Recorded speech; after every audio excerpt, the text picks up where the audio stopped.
एक नया टॉपिक बहुत बेहतरीन वाला स्टार्ट होने जा रहा है, जिस टॉपिक का नाम है महाजनपद एज या महाजनपद काल। तो क्लास के अंदर जो उपस्थित छात्र है जैसे पल्लवी शर्मा, अक्षय कुमार, दीशु, अनुराग, मनोज, सुमित, दीक्षु, प्रखर, सरिता, अभिषेक, चांदनी, हैप्पी, संजीव, निधि, अवंतिका, शिवम, शोभना, शोभाराम, रजत यादव, अंकित शर्मा, अंकित कुमार, निभा, नरेंद्र, अर्पित, सर्वेश, प्रीति, नरेंद्र, ठीक है, दीक्षु, बहुत सारे बच्चे और भी आए, पाठक जी, बहुत सारे बालक आए। तो बाबू यही है कि हम यहां पर जो चीज स्टार्ट करने वाले हैं इसको कहा जाता है एंशिएंट इंडिया के अंतर्गत। एंशिएंट इंडिया का बहुत क्लासिकल चैप्टर आपका स्टार्ट होने जा रहा है। अगर मैं इस सिलेबस के ऊपर बात करूं, तो किस टॉपिक को हम स्टार्ट करने वाले हैं बताइए। देखो, मैं बुद्धिज्म को पहले स्टार्ट करूंगा, लेकिन बुद्धिज्म से पहले थोड़ी चीजें आपके जानना जरूरी होगा, उसको थोड़ा सा समझ लीजिए, उसके बाद ही हम बुद्धिज्म के बारे में बहुत ध्यानपूर्वक बातों को समझ पाएंगे। देखो थोड़ा सा, अगर हम बात करें, वैदिक काल आपका समाप्त हो चुका है। लास्ट क्लास में हमने जो क्लास देखी उसमें हमने वैदिक काल को कंप्लीट किया था, राइट? सही बात है, यही हुआ था, ठीक है। अब वैदिक काल के बाद क्या हुआ अजय, उसके बारे में समझने का थोड़ा सा प्रयत्न आप करना। वैदिक काल में आपको एक संरचना देखने को मिलती थी जिसको कहा जाता था कुल, ग्राम, विश, जन, जनपद। कुल, ग्राम, विश, जन, जनपद। मैंने आपको एक बात बताई बड़ी प्यारी सी कि भाई इनिशियली मैंने आपको एक बहुत बेहतरीन सी बात बताने का यहां पर प्रयत्न किया था।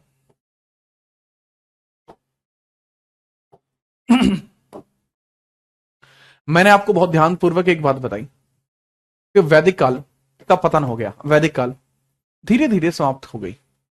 वैदिक काल, ठीक है, समय के साथ विचारधारा के साथ परिवर्तित होता चला गया।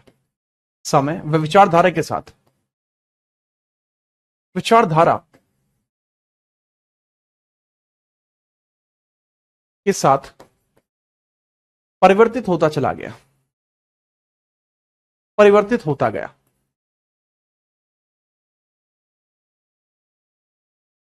देखो वैदिक काल कभी खत्म नहीं हुआ था, वैदिक काल कभी खत्म नहीं हुआ था, बल्कि वैदिक काल ही महाजनपद काल में परिवर्तित हो गया। जो मैंने आपको एक बात बताई कि वैदिक काल कभी समाप्त ही नहीं हुआ, वैदिक काल कभी समाप्त ही नहीं हुआ। वैदिक as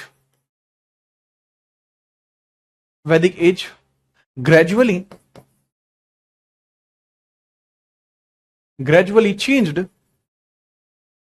with new thoughts and traditions, new thoughts and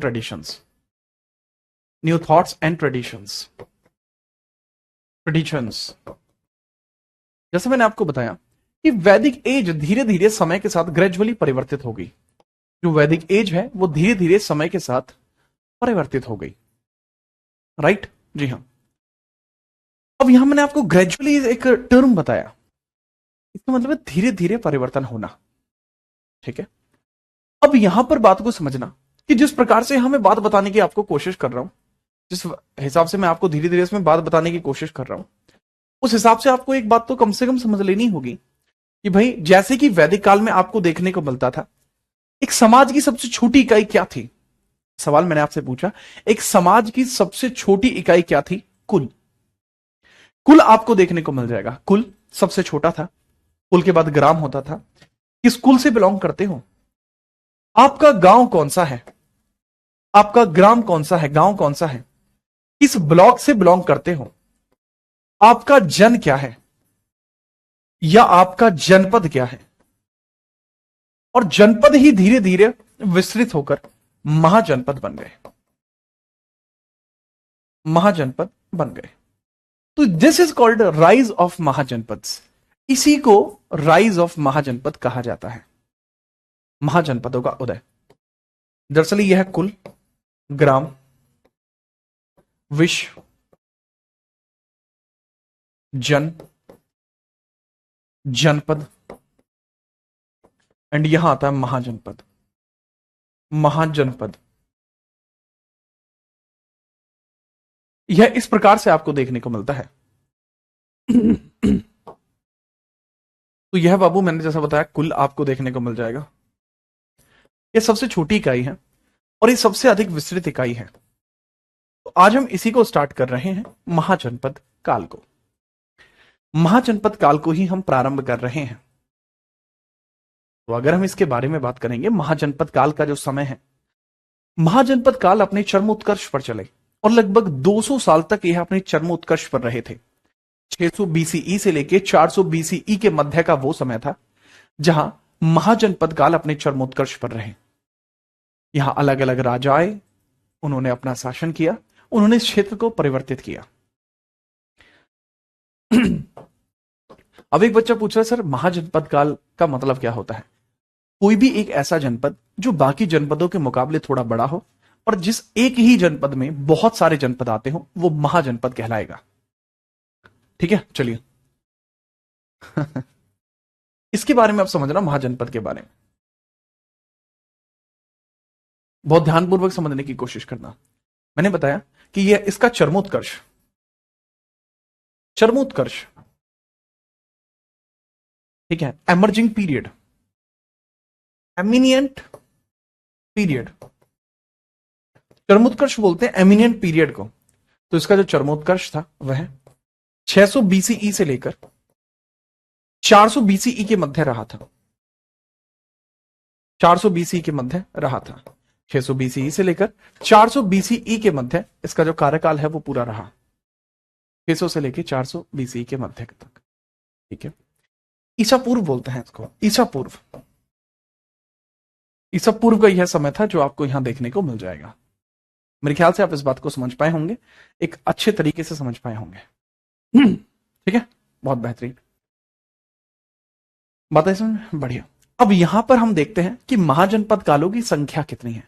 ये जो महाजनपद क्षेत्र है, इसकी कितनी संख्या आपको देखने को मिल जाएंगी। ठीक है, कितनी इसकी स्थिति देखने को मिल जाएंगी, उसके बारे में थोड़ा समझिए कि कितनी स्थिति इसकी देखने को मिल जाती है। ठीक है, बेहतरीन ढंग से देखते हैं कि इसकी कितनी स्थिति देखने को मिल जाती है। ठीक है, बिना परेशानी के रेडी रहिए। बात करते हैं कितनी स्थिति इसमें आपको देखने को मिल जाएंगी।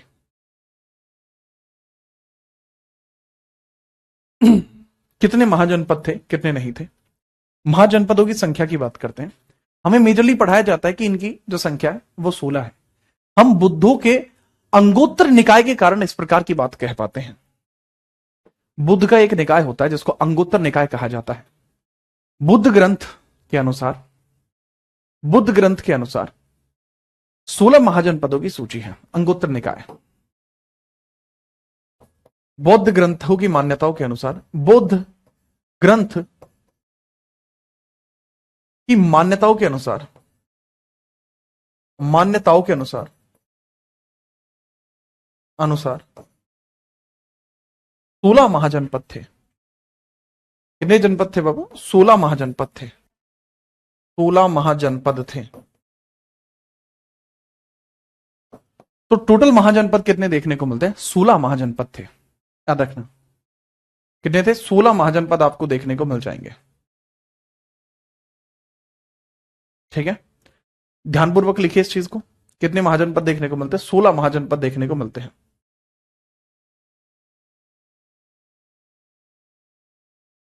बिना परेशानी के इस चीज को आप लिखेंगे। मेरे ख्याल से इसमें आपको कोई भी परेशानी भी नहीं आएगी। अंगोत्तर निकाय में भी इसकी पहली प्रमाणिक सूची दी जाती है। यह भगवती सूत्र और अंगोत्तर निकाय के अनुसार ही है। इसकी पहली प्रमाणित सूची मान्यताओं के अनुसार, या महाजनपद कालों की पहली प्रमाणिक सूची जो है, पहली पहली प्रमाणिक सूची, पहली जो लिस्ट है प्रमाणित सूची, अंगोत्तर निकाय, अंगोत्तर निकाय, अंगोत्तर निकाय ग्रंथ है और भगवती सूत्र इसमें देखने को मिलता है। अंगोत्तर निकाय और भगवती सूत्र में देखने को मिलता है। भगवती सूत्र है, सूत्र के अनुसार है, सूत्र के अनुसार है। ठीक है, चलो इसको फटाफट नोट करिए, फिर हम आगे बढ़ते हैं। बुद्ध ग्रंथ क्या होते हैं? जिसमें बुद्ध ग्रंथ का वर्णन है।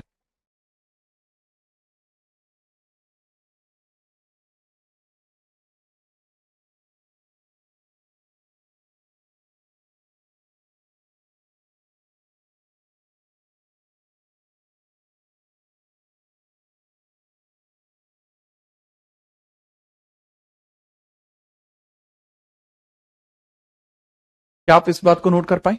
ठीक है। तो कितने जनपद मिलकर महाजनपद बनाते थे? ऐसा कोई निर्धारित नहीं था। बहुत सारे महाजनपदों का क्षेत्रफल बहुत बड़ा है, जबकि कुछ महाजनपदों का क्षेत्रफल बहुत छोटा है। तो जैसा मैंने बताया कि 16 महाजनपद आपको स्पेशली देखने को मिल जाएंगे। ठीक है। बौद्ध ग्रंथ क्या होते हैं? जिसमें बौद्ध धर्म की मान्यताओं का वर्णन होता है। बौद्ध साहित्य अंगुत्तर निकाय, जैन साहित्य भगवती सूत्र। देखो, अगर हम बात करते हैं, जो भगवती सूत्र है इसका जो विचार माना जाता है यह जैन साहित्यों में माना जाता है। अंगुत्तर निकाय, इसका जो जिक्र है वो बौद्ध साहित्यों में माना जाता है। ठीक है। जनपद मीन्स राज्य। जी हां, जनपद मीन्स राज्य। ठीक है। चलो हम आगे बढ़ते हैं। अब महाजनपदों का वर्णन करते हैं। कुछ महाजनपदों के बारे में जो व्याख्या है वो कुछ इस प्रकार से देखने को मिलेगी। ठीक है, कुछ इस प्रकार से देखने को मिलेगी। अब यहां पे ये लाइंस वगैरह क्या है या क्यों है, इसके बारे में आप नेक्स्ट पेज पर देखेंगे कि कौन कौन से आपके जनपद देखने को मिल रहे थे। आपके सामने यह टेबल दिखाई दे रही है जो बहुत बढ़िया है। इससे आप आसानी से इनको लिख सकते हैं। इंग्लिश वाले छात्र हिंदी वाले छात्र इसमें मैं नेक्स्ट पेज पर आपको खुद ही लिखवाऊंगा, लेकिन यहां पर मैं हिंदी में लिख देता हूं आपके 16 महाजनपदों को। बहुत ध्यानपूर्वक आप लिखेंगे कौन कौन से महाजनपद देखने को मिलते हैं। मैं आपको एक तरीका बताऊंगा जिससे कि आप आसानी से इनको नोट भी कर पाएंगे। बहुत प्यारा सा एक तरीका बताता हूं जिससे एक निमोनिक बन जाएगी और आपको बहुत बढ़िया तरीके से वो याद हो जाएंगे। निमोनिक बनाते हैं, ये लिखे हुए तो भाई सर्टेन है, पर याद करने का तरीका एक निमोनिक के माध्यम से अगर याद कर लोगे तो आपको याद रह जाएगा। जैसे वर्तमान में वाराणसी क्षेत्र में आपको काशी देखने को मिलता है। काशी, काशी आपको देखने को मिलता है। सबसे पहले काशी, काशी देखने को मिलता है। यहां महाजनपद लिखिए, महाजनपद लिखिए, महाजनपद जैसे काशी। नेक्स्ट कौशला, काशी हुआ, कौशला हुआ। अंग, अंग हुआ। मगध, मगध हुआ। अब मैं इसकी कैपिटल याद करने का तरीका बताऊंगा। मगध के बाद वज्जी, मल्ल, चेदी। वज्जी, मल्ल, चेदी, वज्जी, मल्ल, चेदी। वत्स, कुरु, पांचाल। वत्स, कुरु, पांचाल। वत्स, कुरु, पांचाल। वत्स, कुरु, पांचाल। मत्स्य, सूरसेन, अशक। मत्स्य, सूरसेन, अश्मक। ठीक है, अशक लिखा जाता है, इसको अश्मक लिखते हैं। अश्मक, अश्मक, अश्मक। अवंती, गंधार। अवंती, गंधार, कंबोज। गंधार और कंबोज।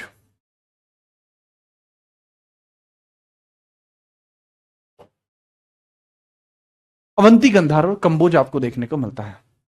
याद रखेंगे, यह इसी प्रकार से आप देखते हैं और इसमें आपको किसी प्रकार की कोई दिक्कत भी नहीं आएगी। इसको आप इसी प्रकार से देखते हैं। ठीक है, चलिए। अब इनकी कैपिटल पूछी जाती है पेपर में, मैं आपसे अभी पूछूंगा भी। ठीक है, मैप पर भी बता दूंगा, टेंशन मत लो, मैप पर भी बता दूंगा, डट जाओ थोड़ा सा। सबसे पहले आपको देखने को मिलता है काशी।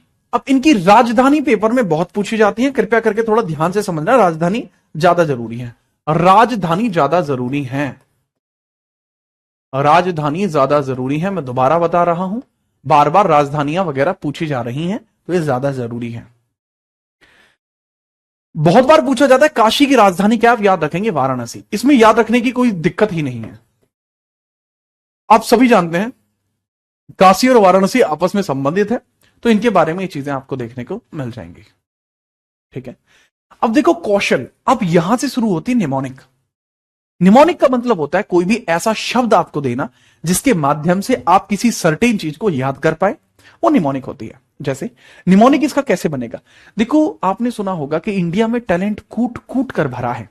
इंडिया में टैलेंट कूट कूट कर भरा है, आपने सुना है ये? जी हां। लेकिन पता है भारत का जो मेजरली टैलेंट है वो एक गरीब तबके से बिलोंग करता है, मान के चलो। तो भारत के अंदर जो कौशल लोग मिलते हैं ना, जो कौशल लोग मिलते हैं जिनमें बहुत ज्यादा कौशल होता है, मतलब बहुत अच्छे टैलेंटेड लोग होते हैं, वो बस्तियों में मिलते हैं। बस्ती अर्थात श्रावस्ती, बस्ती अर्थात श्रावस्ती, श्रावस्ती में देखने को मिलता है। मैंने क्या बताया, जो टैलेंटेड लोग होते हैं वो कहां देखने को मिलते हैं, बस्तियों में, यानी श्रावस्ती में देखने को मिलता है। क्या ये आपको याद हुआ? बताना है कैसी लगी आपको। ठीक है, अंग देखो, अंग, अंग जो होते हैं, जैसे मान के चलो अंग आपका सर भी है, अंग आपके हाथ भी हैं, कंधे भी हैं, ठीक है, और कमर भी आपकी अंग है, ठीक है, गुद्दी भी आपकी अंग है, ये गुद्दी, ठीक है, ये भी अंग है, ठीक है, टू टू मतलब इनको बोलते हैं ये वाला जो हिस्सा होता है, ठीक है, तो टोहा, तो टोहा बोला जाता है पंजाबी में, टोहा बोलते हैं इसको, ठीक है। तो बेसिकली ये सारी की सारी चीजें जो हैं ये आपके अंग हैं। तो आप इन अंगों के अंदर चंपी कराते हैं, आप इन अंगों में क्या कराते हैं बाबू, चंपी कराते हैं, चंपी कराते हैं ना, कि हाँ भाई सिर की चंपी कर दो, मेरा हाथा की चंपी कर दो, ऐसे जो होते हैं ना चंपी, बेसिकली ऐसे जो करते हैं कि ऐसे ऐसे, लाइक दैट इज कॉल्ड चंपी।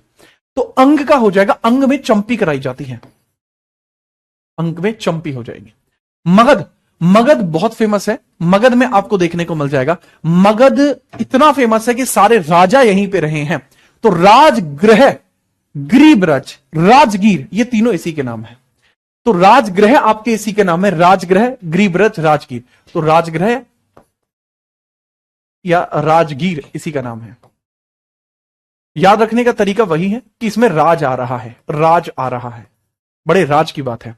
बज्जी, बज्जी कैसे याद रख सकते हो आप, मान के चलिए कि वैशाली आपकी कोई मित्र है, ठीक है, मान के चलो वैशाली आपकी कोई मित्र है, लेकिन वैशाली है बहुत चालू, ठीक है। वैशाली क्या करती है, वैशाली घर से खेलने के लिए आती है, और जब वैशाली अपना सबसे पहले वो खुद खेलती है कि हाँ जी क्रिकेट खेलेंगे, तो वैशाली ने कहा मैं पहले खेलूंगी, वैशाली ने खेल लिया, और खेलने के बाद वो यहां से अपने घर भाग गई कि नानी मैं तुम्हारी बज्जी नहीं दूंगी। तो वैशाली ऐसी है जिसके ऊपर हमेशा किसी ना किसी की बज्जी चढ़ी रहती है। तो दैट इज लाइक दिस कि वैशाली, ठीक है, ऐसी है जिसके ऊपर किसी ना किसी की बज्जी चढ़ी रहती है। तो वज्जी से आप याद रख सकते हैं वैशाली, वज्जी से याद रख सकते हैं दैट इज वैशाली। तो वज्जी से आप वैशाली याद रख सकते हैं, जो आसान हो जाएगा कि वज्जी हमेशा ना हमेशा वैशाली के ऊपर चढ़ी ही रहती है, राइट जी हाँ। मल्ल देखो मल्ल वो होता है, जो मल्ल होते हैं ना वो कुश्ती लड़ते हैं। तो मल्ल से कुशी, कुशी मतलब कुश्ती बोलने की कोशिश कर रहा हूं पर कुशी है, कुशी नारा, ठीक है जी हाँ। तो कुशी नारा आपको देखने को मिलता है, मल्ल से हो जाएगा कुशी नारा, कुशी नारा आपका हो जाएगा। छेदी, छेदी आपको देखने को मिल जाएगा, देखो ये बिल्कुल ही अलग हो जाएगा बाबू छेदी, ठीक है चलो, छेदी बिल्कुल ही आपका हो जाएगा। सर वज्जी कहां देखने को मिलते हैं भैया, ये बिहार में देखने को मिलता है वर्तमान में, बिहार का जो मिथिला क्षेत्र है, जो बिहार का मिथिला क्षेत्र है वहां आपको देखने को मिलती है वज्जी। अब मल्ल का मैंने बताया कुशीनगर, देवरिया मध्य प्रदेश में है, और जो चेदी है इसका जो है आपका सूथवती इसका देखने को मिलता है। चेदी का क्या देखने को मिलता है, चेदी का सूथवती आपको कई बार देखने को मिल जाता है, ठीक है याद रखना। इसको शक्तिमती भी बोला जाता है, सूथनती भी बोला जाता है, तो शक्तिमती आप लिख लेंगे, शक्तिमती, शक्तिमती आपको देखने को मिलता है। जय महेशमती, ठीक है। तो चेदी से छेदी याद रख लेना कि छेदी सिंह बनने के लिए शक्ति चाहिए, ठीक है, तो शक्ति होनी चाहिए। अब देखो वत्स का हो जाएगा बहुत आसान है, कौशांबी, वत्स का हो जाएगा बहुत आसान है, कौशांबी जो प्रयागराज वाला क्षेत्र है। हे वत्स, ठीक है, कौशांबी कैसे याद रखेंगे, देखो आप समझ लीजिए कि जो कौशांबी वाला जो एरिया है वहां हे वत्स करके बुलाया जाता है, तो आप ऐसे याद रख सकते हैं डायरेक्टली, ठीक है चलिए। अब सीधे तौर पर अगर वत्स की हम बात करें तो कौशांबी आपको देखने को मिलता है, कौशांबी, कौशांबी आपको देखने को मिलता है। कुरु, कुरु आपको देखने को मिलता है इंद्रप्रस्थ, इंद्रप्रस्थ, देखो कुरु कुरुक्षेत्र सा लग रहा है, कुरु कुरुक्षेत्र सा लग रहा है, और कुरुक्षेत्र महाभारत में था। इंद्रप्रस्थ जिसको खंडप्रस्थ बोला जाता था, जिसको इंद्रप्रस्थ बनाया किसने, पांडवों ने इसको इंद्रप्रस्थ बनाया, तो ये याद रख सकते हैं, ठीक है याद रखिए। पांचाल, देखो पांचाल को कैसे याद रखेंगे, कमपिल्य, कमपिल्य आप पांचाल से याद रखते हैं, ठीक है। पांचाल से क्या याद रख रहे होते हैं आप, कामपिल्य याद रख सकते हैं, अहिछत्र और कामपिल्य, इसकी दो कैपिटल है, एक है अहिछत्र और एक है कामपिल्य। अहिछत्र इसकी उत्तर की है, अहिछत्र और कामपिल्य दो रखनी पड़ेंगी इसकी बाबू, अहिछत्र और कामपिल्य, पांचाल की अहिछत्र और कामपिल्य। अहिछत्र ये है नॉर्थ यानी उत्तर की, कामपिल्य कामपिल्य यह है साउथ की, दक्षिण की। तो कहने की बात यही हुई कि इसकी दो दो कैपिटल है पांचाल की। अब याद रखने का तरीका वही है कि भैया जिसकी पांच पांच चाल हो तो वो छतरी लेके तो चलेगा ही, छतरी लेके चलेगा चलेगा, वरना पिल्ले पीछे लग जाएंगे भैया उसके। जो अलग अलग तरीके से डिजाइन बना के चल रहा हो उसे छतरी लेके चलना पड़ता है, वरना पीछे पिल्ले लग जाते हैं। समझ रहे हो? बस मत्स्य, मत्स्य का याद रखना विराटनगर, मत्स्य का विराटनगर याद रखना, विराटनगर। याद रखने का तरीका बहुत क्लियर है, ठीक है।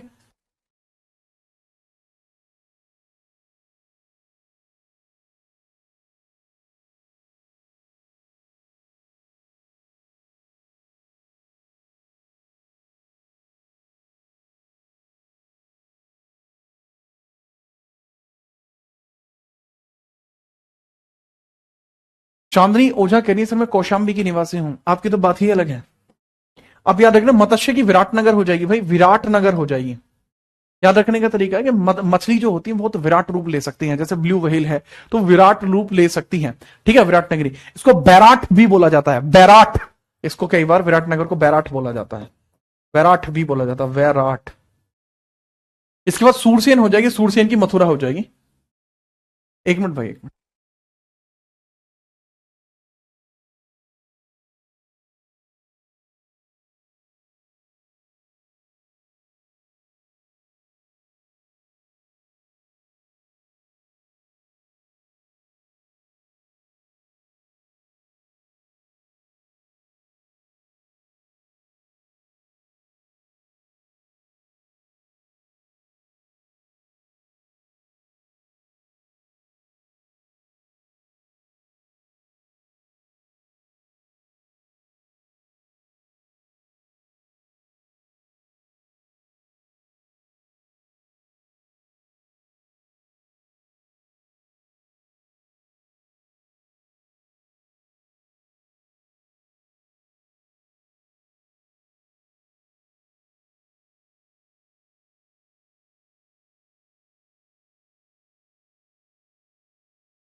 हाँ भाई मैटर नहीं हुआ, अरे तुम्हें लग रहा है मेरे होते हुए मैटर हो जाएगा? लाडले बेरा नहीं तो ना। अरे वो एक कॉल को पिक करना थोड़ा जरूरी था। सूरसेन की बात करते हैं, सूरसेन में मथुरा आपको देखने को मिल जाएगी, सूरसेन में मथुरा आपको देखने को मिल जाएगी। सूरसेन में बाबू आपको देखने को मिल जाएगी मथुरा। अशमक में आपको देखने को मिल जाएगी, अशमक में आपको देखने को मिल जाएगी पैठान। अशमक में आपको,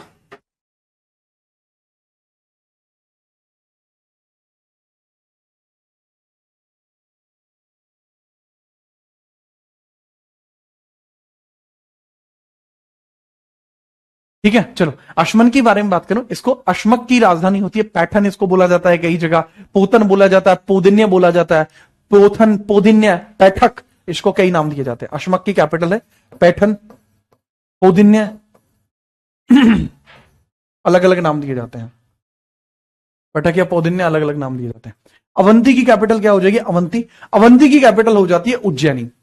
अवंती की कैपिटल क्या हो जाती है? अवंती की हो जाती है उज्जैनी, उत्तर की हो जाती है, और माहेश्मती दक्षिण की। ठीक है, अवंती की भी दो कैपिटल है। यार ये छोटा पड़ रहा है ये मैप, क्या करूं इसका?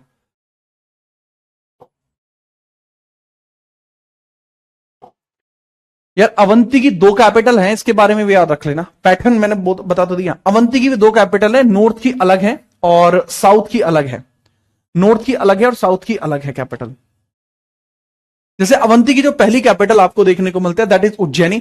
उज्जैनी जो कैपिटल इसकी है वो उत्तर की है, और जो दक्षिण की है इसकी है वो माहिष्मती है। जय माहिष्मती, वही वाली। ठीक है चलिए, तो यह उज्जैनी और माहिष्मती है। उज्जैनी, उज्जैनी और महेशमती, उज्जैनी और महिष्मती। महिष्मती, उज्जैनी और महिष्मती देखने को मिलती है। गंधार की आपको देखने को मिल जाती है तक्षशिला, तक्षशिला, तक्षशिला। गंधार की देखने को मिल जाती है तक्षशिला, और कंबोज की देखने को मिलती है हाटक, कंबोज की देखने को मिलती है हाटक, हाटक, हाटक, कंबोज की हाटक। ये इनकी कैपिटल है। पेपर में बहुत बहुत ज्यादा बार पूछी जाती है। हाटक को राजपुर भी बोलते हैं, हाटक को बाबू राजपुर भी बोलते हैं, हाटक को राजपुर भी बोलते हैं, राजपुर, राजपुर हाटक भी बोलते हैं, राइट। कंबोज की राजपुर या हाटक भी बोलते हैं, ठीक है, हाटक भी इसको बोलते हैं, याद रखना। और ये जो बच्चा कह रहा है कि सर पोटाल किसकी होगी, वो पोटल जो होती है वो अश्मक की ही, पोदिन्या को पोटल बोला जाता है, ठीक है। चलिए, अश्मक साउथ का महाजनपद है, ओनली वन। जी हां, अश्मक एकमात्र ऐसा है जो साउथ में है। अब मैं इसका विवरण करूंगा, आप कृपया करके इसको लिख लीजिए जो मैंने लिखा है। अभी इसमें से अगर आपको कोई स्पेलिंग समझ में नहीं आ रही है वो मुझसे पूछ सकते हैं।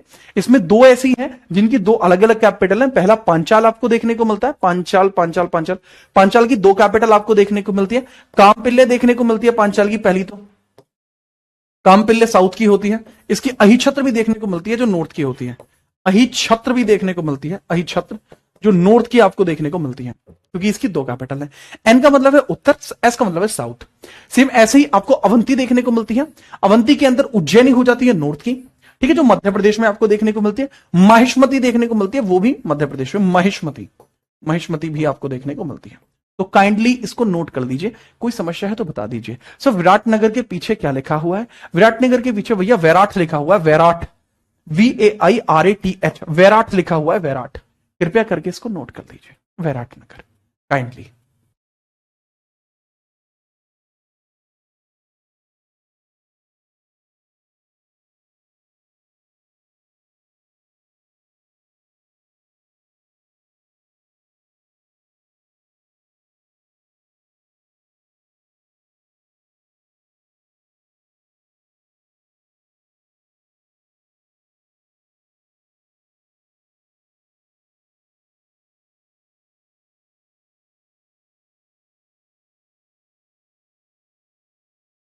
वैशाली क्यों फेमस है? देखो, वैशाली आम्रपाली की वजह से बहुत ज्यादा फेमस है। प्रेजेंट लोकेशन नोट करने के लिए है, अगर नोट करना चाहें तो लिख सकते हैं, ठीक है। देखो वैशाली क्यों फेमस है, वो आम्रपाली की वजह से फेमस है। आम्रपाली कौन थी यार? एक ऐसी महिला थी जो बहुत बहुत ही खूबसूरत थी, इतनी खूबसूरत थी कि जिसकी वजह से उसको मतलब कुछ ऐसे कार्य करने पड़े जो शायद जीवन में उसने कभी एक्सपेक्ट नहीं किए थे। उसको नगर वधु बनना पड़ा। नगर वधु समझते हैं? नगर वधु यानी एक ऐसी स्त्री जिसका पूरे जो मतलब कह सकते हैं नगर, उसके साथ संबंध हो, ऐसी स्त्री बनना पड़ा। इतनी सुंदर थी वो, उसे वो विवश किया गया, ठीक है, कि अगर किसी एक से विवाह करेगी तो युद्ध होंगे, हत्या नहीं चाहते किसी के, ठीक है। जी हाँ, सतवंत कह रहे सर हाटक को फाटक लिख दे।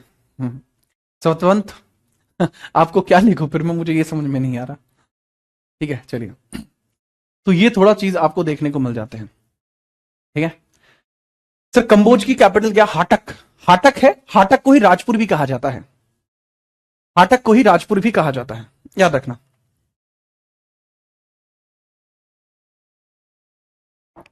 याद रखना।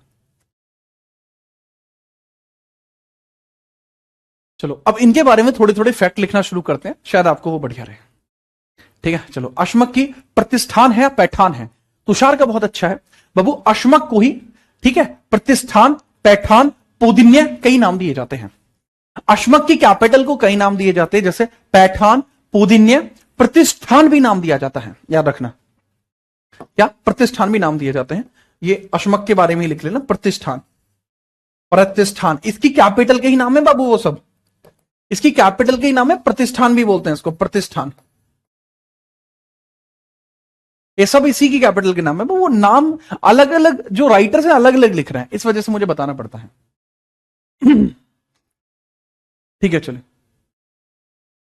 नेक्स्ट आगे बढ़ते। अब इनके बारे में, ये इनकी लोकेशंस देख लीजिए। अब इनकी लोकेशंस पर ही आपको बहुत सारी चीजें अलग अलग पता लगती हैं, कुछ ऐसी बातें जो आपको पता होनी चाहिए। जैसे वर्तमान में 2 महाजनपद भारत से बाहर हैं, वर्तमान में 2 महाजनपद भारत से बाहर है। लिखिए, वर्तमान में 2 महाजनपद भारत से बाहर है।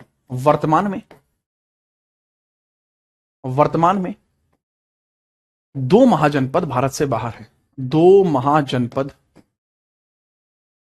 भारत से बाहर है। भारत से बाहर है।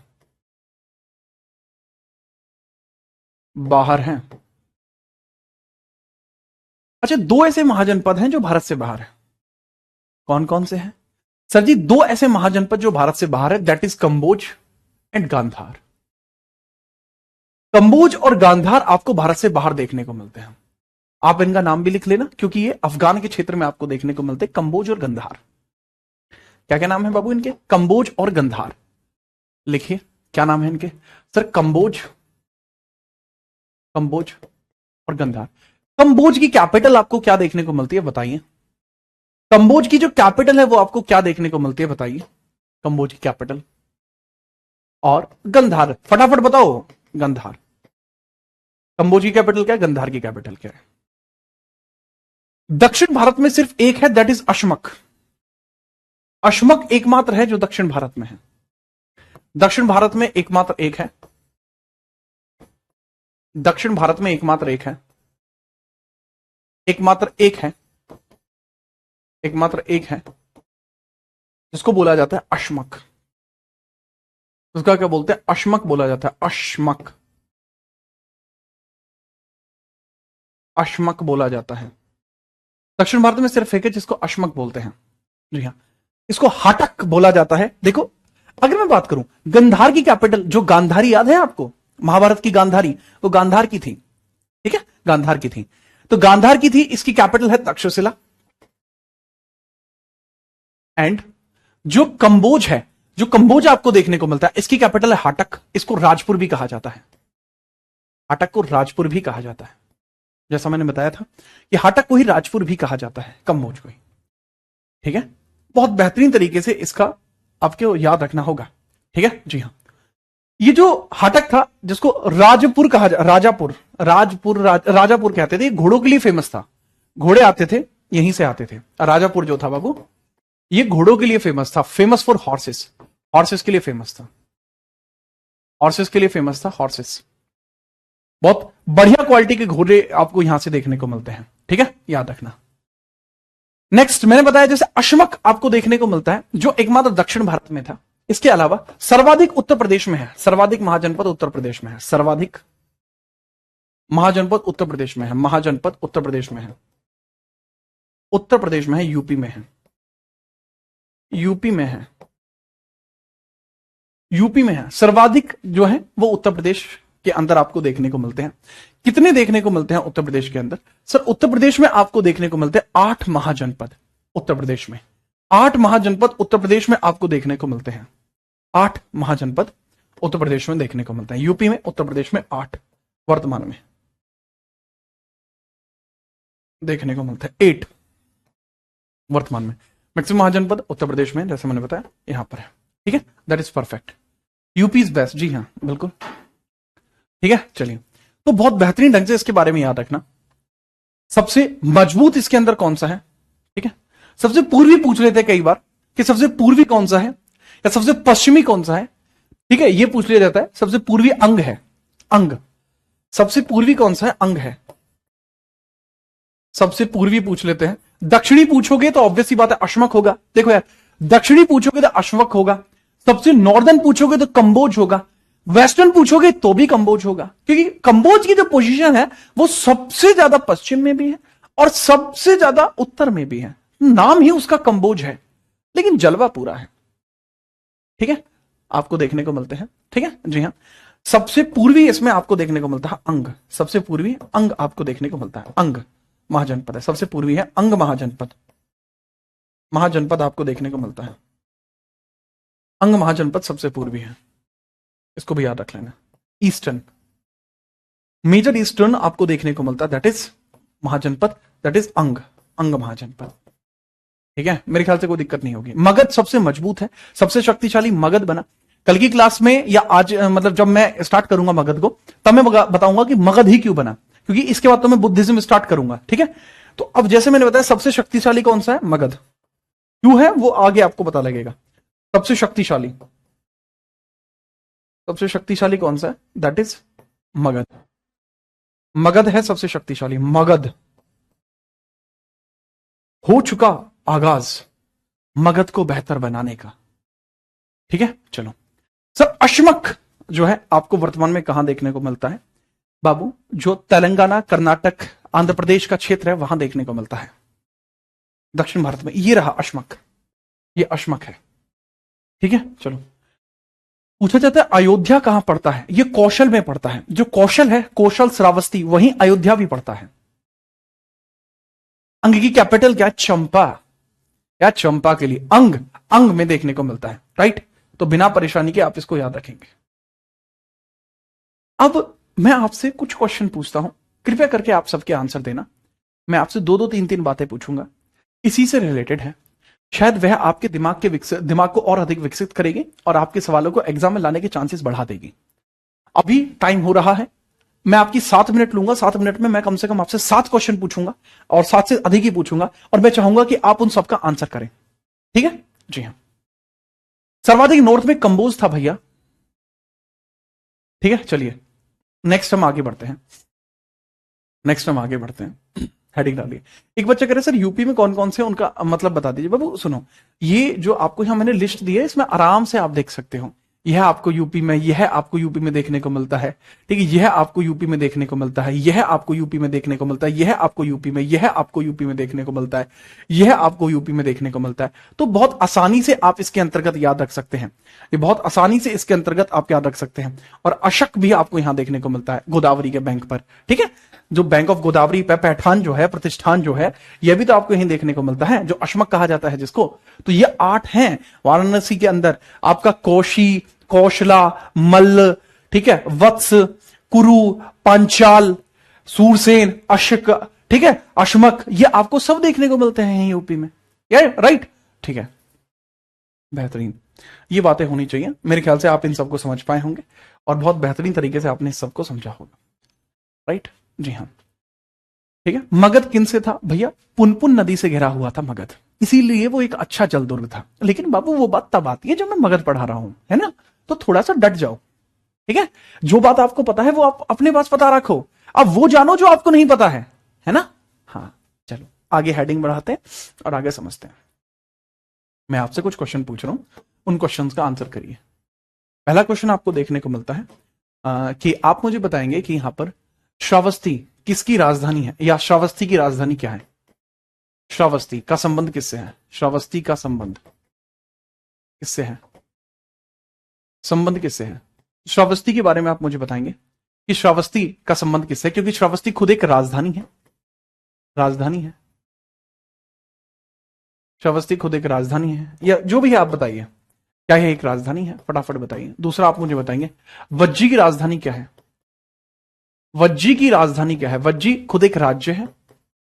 ठीक है, ये मैं बता रहा हूं आपको स्पष्ट। ठीक है, तो वज्जी की राजधानी क्या है, ये दूसरा क्वेश्चन हो गया। फटाफट आंसर करिए, ऑप्शंस की जरूरत नहीं है। ये पहला क्वेश्चन है बाबू, ये दूसरा क्वेश्चन है। तीसरे क्वेश्चन की बात करता हूं। ठीक है, सर्वाधिक शक्तिशाली राज्य कौन सा था, सर्वाधिक शक्तिशाली महाजनपद कौन सा बना, सर्वाधिक शक्तिशाली कौन बना, शक्तिशाली कौन बना, कौन सा महाजनपद था, कौन सा महाजनपद बना, सर्वाधिक शक्तिशाली कौन सा महाजनपद बना। ये सवाल आपसे पूछा जा सकता है, बताइए फटाफट से, बहुत बेहतरीन तरीके से आप मुझे बताइए। वर्तमान दिल्ली किस महाजनपद से संबंधित है, वर्तमान दिल्ली किस महाजनपद से संबंधित है। ठीक है, वर्तमान दिल्ली, वर्तमान दिल्ली किस महाजनपद से संबंधित है, दिल्ली किस महाजनपद से संबंधित है, किस महाजनपद से संबंधित है, पद से संबंधित है। अयोध्या का संबंध किस महाजनपद से है, वर्तमान अयोध्या का संबंध किससे है, अयोध्या का संबंध किससे है, अयोध्या किस महाजनपद से संबंधित है, ये आपसे पूछ रहा हूं मैं। ठीक है, फटाफट बताइए, बिना परेशानी के मुझे बताइए। ठीक है, चलो बेहतरीन, बेहतरीन तरीके से आप मुझे बताइए। ठीक है, चलो अब चलो मैं इसकी बात कर लेता हूं। अंग की राजधानी क्या है? ये भी एक क्वेश्चन ऐड कर दीजिए, 6वें नंबर का। अंग की राजधानी क्या है? उधर ऐड करता हूं। अंग की राजधानी क्या है? अंग की राजधानी क्या है? 6वें नंबर का सवाल है। अंग की राजधानी क्या है?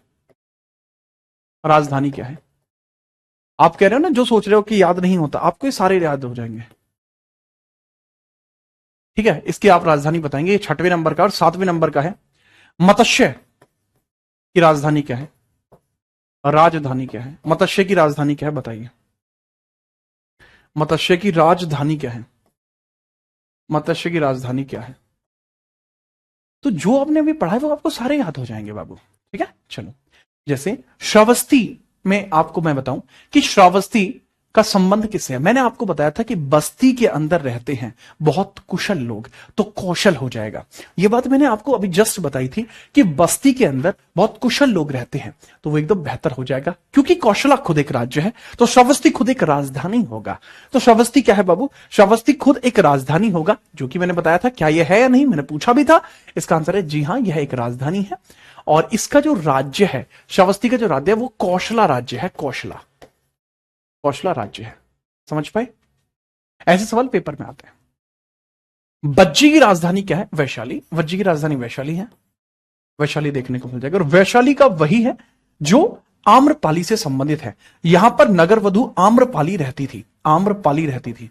इसका नाम आम्रपाली पता है क्यों है? क्योंकि ये आम के वृक्ष के नीचे इसके माता पिता को मिली थी, बहुत अधिक सुंदर थी, जैसा मैंने बताया। सर्वाधिक शक्तिशाली कौन सा महाजनपद बना? शुरुआती तौर पर मगध कभी भी शक्तिशाली नहीं था, लेकिन मगध के जो राजा थे, आय हाय, इतने प्रतिभाशाली, इतने निर्भय और इतने डिटरमाइंड रूलर्स, उनकी वजह से मगध आगे बढ़ा। याद रखना, अगर आप आगे बढ़ेंगे तो अपने सेनापति की वजह से। अगर सेनापति फुस निकल गया तो सेना कुछ नहीं कर सकती। अपने सेनापति बहुत ध्यान से चुनिए। यदि आपका चयन ठीक हुआ तो आपका मार्ग आपको ठीक मिलेगा। पता लगी सेनापति ही घोंचू है, पता लग रहा है कि नदी में, कह रहा है कि नदी में मगरमच्छ है, मगरमच्छ के आगे से तैर के जाएंगे। नहीं जी, इंतजार कीजिए, मगरमच्छ को जाने दीजिए, तब तैर के जाना है। ठीक है, तो तरीका है जी। तो महाजनपद के बारे में बात कर रहे हैं कि भाई सबसे शक्तिशाली मगध था। मगध इसीलिए फेमस हुआ क्योंकि मगध के रूलर्स तगड़े थे। इन्होंने एलिफेंट्स को बैटल में यूज किया, इसलिए फेमस हुए। वर्तमान दिल्ली किस महाजनपद का हिस्सा है? कुरु का हिस्सा है। कुरु की राजधानी क्या है? कुरु की राजधानी क्या है बाबू? सर, कुरु की राजधानी है इंद्रप्रस्थ। इंद्रप्रस्थ। वर्तमान अयोध्या कहां है? कौशला में है। कौशला में है। वर्तमान अयोध्या कहां है? कौशला में है, बताया तो था। ठीक है, हाँ सर, आप हैं हमारे सेनापति, तो फिर अब तुम टेंशन मत लो।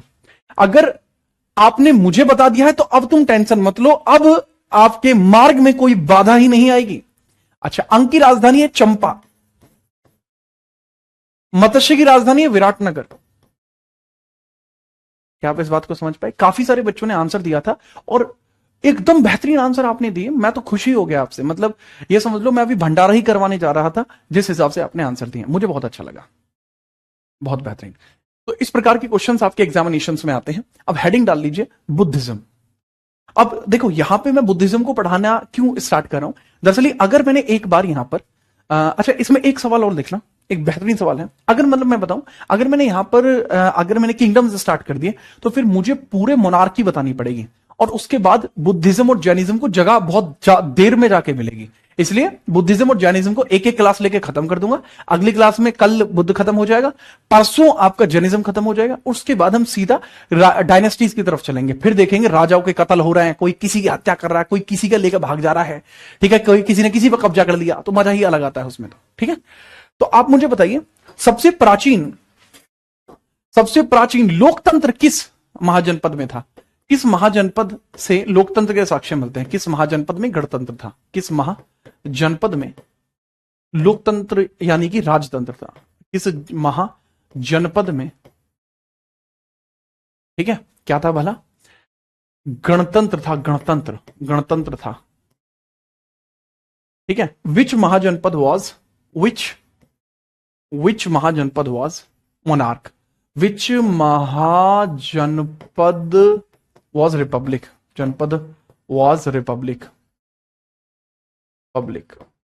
पता है, यह सवाल है, बहुत बढ़िया सवाल है, क्योंकि मेजर रिपब्लिक का मतलब क्या था कि यहां राजा जनता चुनती थी, यहां राजा जनता चुनती थी, यहां राजा जनता चुनती थी, जनता चुनती थी, जनता चुनती थी।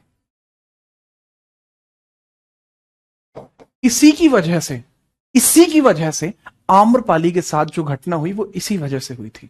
अब मुझे बताओ, एक कह रहा है मगध था। अबे मगध कैसे हो जाएगा रूमा, मगध कैसे हो जाएगा, मुझे ये बताओ। अगर मगध होता तो बिंबिसार का बेटा क्यों बनता रूलर, बाकी लोग चुने जाते ना। एक बच्चे का कहना है वज्जी, दैट इज परफेक्ट। अबे काशी में भी नहीं था बाबू, वज्जी में ही था खाली। और वज्जी में इसी वजह से जो भी डिसीजन लिए जाते थे वो हर एक व्यक्ति लेता था। अगर यही चीज मगध में रही होती तो आम्रपाली वाला जो सिनेरियो था वो बनता ही नहीं, या हर एक राजा था अपने आप में। इस वजह से यहां मैटर खराब हुआ। जैसा मैंने बताया, यहां पर वज्जी आपको देखने को मिलता है, जिसमें सबसे प्राचीन, ठीक है, सबसे प्राचीन साक्ष्य देखने को मिलते हैं। किस चीज के सर? वज्जी में सबसे प्राचीन साक्ष्य देखने को मिलते हैं गणतंत्र के, रिपब्लिक होने के सबसे प्राचीन साक्ष्य आपको देखने को मिलते हैं। कह रहा वैशाली, वैशाली बेटा कैपिटल है, वैशाली कैपिटल है आपकी। वैशाली क्या है? वैशाली सिर्फ एक कैपिटल है, याद रखना। वह सिर्फ एक कैपिटल है, इसके अलावा वह नहीं है।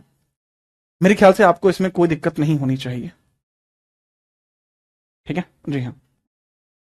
तो ये पढ़ाया जाता है हिस्ट्री के अंदर, जी हाँ। मल्ल भी है, अब मल्ल भी है, लेकिन मल्ल के अंदर भी देखने को मिलते हैं, मल्ल भी है जिसमें लोकतंत्र के साक्ष्य मिले, मल्ल भी है जिसमें गणतंत्र के साक्ष्य मिले। गणतंत्र है, मल्ल भी है, गणतंत्र है, ठीक है। बट यह प्रमाणित नहीं है। कुछ राइटर्स लिखते हैं, कुछ नहीं लिखते, प्रमाणित नहीं है। ये प्रमाणित है तो किसके साक्ष्य मिले, ठीक है। चलो ओके, ठीक है। योगेश कुमार अलग चीता है भाई। अब अगली हेडिंग आप डाल लीजिए, पुट द नेक्स्ट हेडिंग, ठीक है। चलिए पुट द नेक्स्ट हेडिंग। बहु मैंने बता दिया कि मल्ल भी है, परंतु इसके प्रमाणित साक्ष्य नहीं है। लेकिन ऐसा कहा जाता है, बहुत सारी बुक्स कहती हैं, सम बुक्स कहती हैं, सम बुक्स कि भाई ये था, बट कुछ बुक्स नहीं कहती। इसको सभी बुक्स बताती हैं कि भाई ये रिपब्लिक था, ठीक है, याद रखें। कुरु नहीं था, कुरु में राजतंत्र चलता था, पांडवों के बेटे ही तो आगे चल के उस शासन को चलाए थे, ठीक है। चलो ठीक है भाई, पॉलिटी के जितने भी बैचेस आएंगे वो पॉलिटी तो मैं ही पढ़ाता रहा हूं ना, ठीक है। नेक्स्ट हम बात करते हैं किसके बारे में, अगली हेडिंग आप डाल लीजिए, बुद्धिज्म के बारे में बात करते हैं। बुद्धिज्म, तो बुद्धिज्म के बारे में हेडिंग डाल लीजिए, बुद्धिज्म, बौद्ध धर्म। बौद्ध धर्म क्या है? बौद्ध धर्म एक विचारधारा है जिसको महात्मा बुद्ध के द्वारा प्रचारित प्रसारित किया गया, ठीक है। महात्मा बुद्ध के द्वारा जिसको प्रचारित प्रसारित किया गया, और यही धीरे धीरे चल के बौद्ध धर्म का रूप ले लेती है। तो अब हम बौद्ध धर्म के बारे में कल चर्चा करेंगे, ठीक है। चलिए, ठीक है, कोई दिक्कत है तो बताओ। देखिए, अगर आपने रिसेंट में ही बैच लिया है तो रिसेंट बैच में और आपके बैच में कोई परिवर्तन नहीं है, ठीक है जी हाँ। तो जैन धर्म के गुरुओं को तीर्थंकर क्यों कहा जाता है? क्योंकि कहा जाता है कि जैन धर्म अपनाने से आप इस जीवन के भवसागर को पार कर जाते हैं। हर एक धर्म में यार इस प्रकार की टर्मिनोलॉजी है, हम सबके बारे में बात करेंगे, ठीक है। कंप्यूटर कब कराएंगे भाई? मेरे पास अभी स्लॉट नहीं है, जल्दी हो जाएगा, एक सप्ताह में। मूल विधि 12 तारीख से शुरू, 14 तारीख से स्टार्ट होगी मूल विधि। ट्रिक बता दो, ठीक है, ट्रिक भी बता दूंगा, ठीक है, कल ट्रिक भी बता दूंगा। और बताओ, ठीक है। सर, सर अब की बार यूपीएसआई पार, अब की बार सरकारी नौकरी आपके घर खुद आ रही है, ठीक है, क्योंकि आप मेरे साथ हैं, तो निश्चित तौर पर आपकी नौकरी को कोई नहीं रोक सकता, ठीक है जी हाँ। ठीक है, क्लियर है जी हाँ। तुषार मेरे लाल, ऐसा बुद्ध धर्म पढ़ाऊंगा कि आपको भी लगेगा कि इतना तो महात्मा बुद्ध के बाद सिर्फ आपने ही बताया है, ये लेवल हो जाएगा, याद रखना, ठीक है। चलो कल मिलता हूं, ठीक है। चलिए कल मिलते हैं, तब तक के लिए जय हिंद, वंदे मातरम।